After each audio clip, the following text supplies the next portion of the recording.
melaporkan hasil perjalanan di kelompok biru dilanjutkan Kamis 11 April 2019 mengenai museum bersejarah yaitu Museum Perjuangan anu aya di Jalan Kapten Sudahat nomor 56 Ciwaringin, Bogor Tengah, Kota Bogor, Jawa Barat.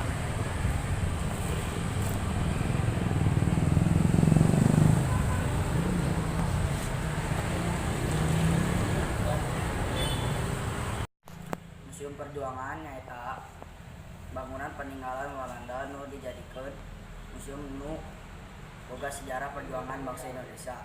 Bangunan ieu didirikan pada tahun 1879.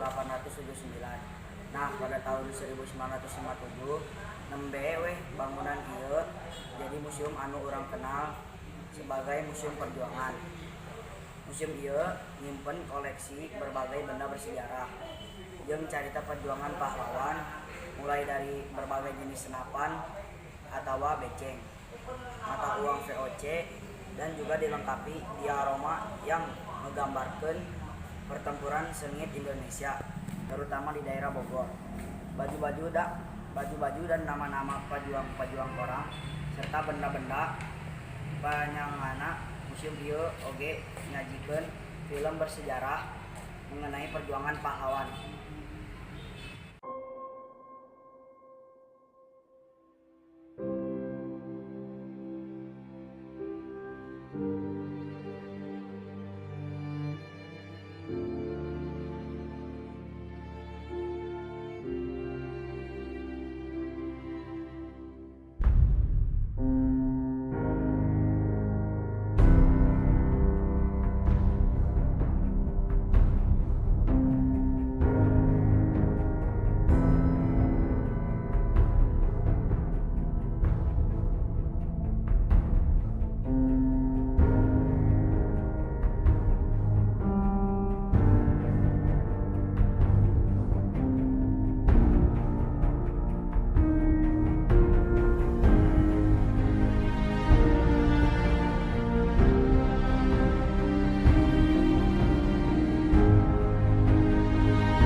dilakukan bangsa Indonesia keur ngalawan penjajah. Oleh sabab eta, urang kudu ngahormatkeun jasa pahlawan serta ngajaga kemerdekaan mutos aya ameh negara ieu tetap kuat. Sekian ti abdi Raihan Eda Putra perwakilan ti kelompok 3 laporan ngeunaan Museum Perjuangan. Hapunten bilih aya kalepatan. Wabillahi taufiq wal hidayah. Wassalamualaikum warahmatullahi wabarakatuh.